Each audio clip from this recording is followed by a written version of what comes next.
হাসিনার মতো নারী পৃথিবীতে গত ১০০ বছরও মনে হয় আসে নাই। ইতিহাসে এরকমই মনে হয় আমার কাছে আর কি। এই ফেসিবাদ হাসিনাকে আইনের মাধ্যমে, প্রয়োজনে ইন্টারপোলের মাধ্যমে তাকে গ্রেপ্তারপূর্বক বাংলাদেশে নিয়ে আসা হোক। জনগণ সরকারের দ্বারা, সরকারের প্রশাসন দ্বারা প্রতিনিয়ত হেনস্থার শিকার হচ্ছে।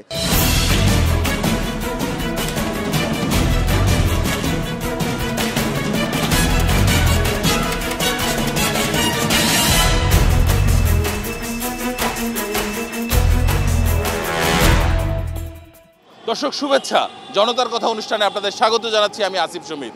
আপনারা জানেন জনগণের মতামত তুলে ধরতে একুশে টেলিভিশনের বিশেষ আয়োজন জনতার কথা।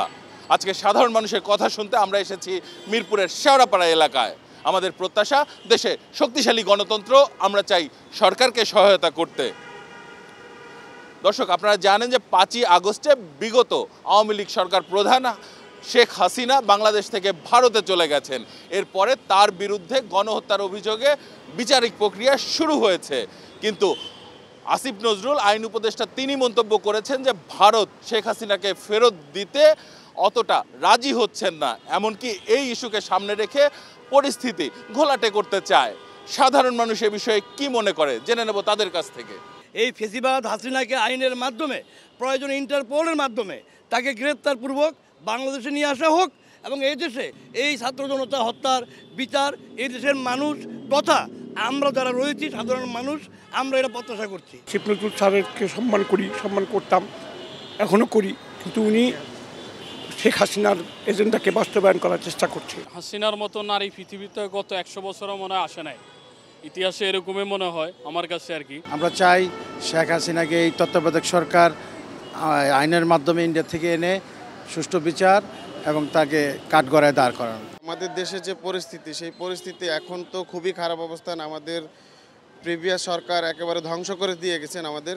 5ই জুলাইয়ের যে ছাত্র জনতার যে বিপ্লব, এই বিপ্লব শেখ হাসিনার বিচারের মাধ্যমেই এই বিপ্লবের আমি মনে করি 100% সাধিত হবে। শেখ হাসিনাকে আইনের মাধ্যমে দেশে ফিরিয়ে এনে আইনের আওতায় এনে দৃষ্টান্তমূলক শাস্তির ব্যবস্থা করুন, যাতে কোনো ফ্যাসিবাদ আমাদের দেশের জনগণের উপরে কখনো অন্যায় অত্যাচার না করতে পারে। তাকে গণ আদালতে তাকে বিচারের আওতায় আনতে হবে। আমি চাই আবার তাকে বাংলাদেশের মাটিতে এনে বিচারের কাঠগড়ায় এনে তাকে সুশিষ্টমূলক শাস্তি দেওয়ার জন্য তাকে আইনের আওতায় বিচার করুক। এই দেশের মানুষের যেই ক্ষতি করছে তারে বাংলাদেশে আইন না এই ফাঁসির কাজটা দিয়া বাংলাদেশের মানুষের মনকে ভরার জন্য, খুশি করার জন্য করে। জাতিসংঘের যে রিপোর্টটা, এই রিপোর্টের যে ভয়াবহতা তুলে ধরছে, আমাদের 168 জন শিশুকে হত্যার নির্দেশ দিছে ফ্যাসিস্ট প্রধানমন্ত্রী।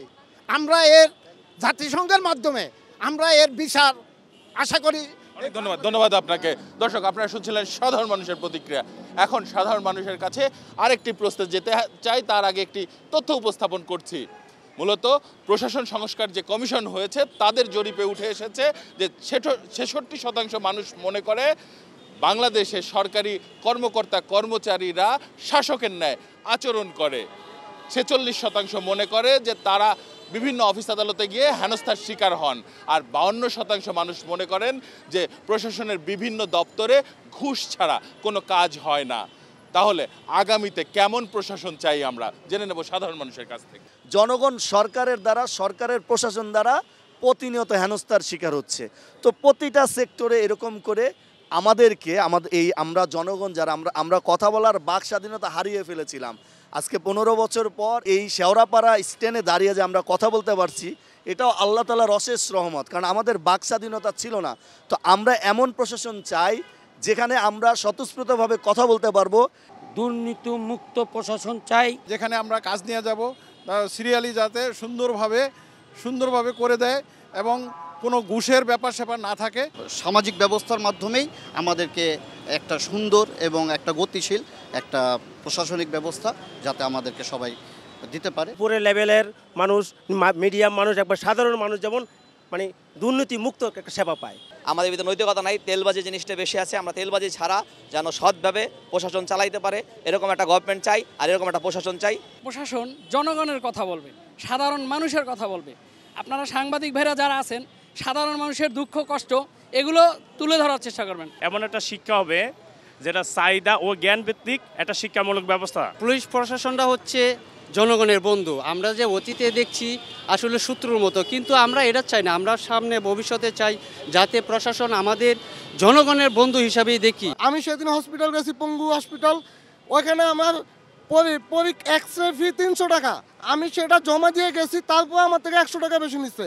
আমার আব্বাকে রেডিওকে নিচ্ছি, সরকারি ফি, ওখানে লেখা আছে সম্পূর্ণ ফি, অথচ বেডের জন্য আমাকে 500 টাকা দেওয়া লাগছে। এই বাংলাদেশটা আমরা চাই নাই। সরকারের প্রতি আহ্বান যে তারা এই জিনিসগুলো খেয়াল রাখবে, যাতে জনগণের জন্য যেই কাজটা করা হয় পুঙ্খানুপুঙ্খানুভাবেই যেন জনগণের জন্য হয়। আমরা আসলে একটি সুষ্ঠু, নিরপেক্ষ এবং দুর্নীতিমুক্ত একটা প্রশাসন চাই। অনেক ধন্যবাদ আপনাকে। দর্শক, আপনারা শুনছিলেন সাধারণ মানুষের প্রতিক্রিয়া।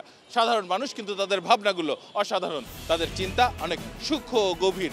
দর্শক, জনতার কথা দেখতে প্রতি শনি, রবি, মঙ্গল এবং বুধবার চোখ রাখুন 21 টেলিভিশনে। সঙ্গে থাকবো আমি আসিফ সুমির।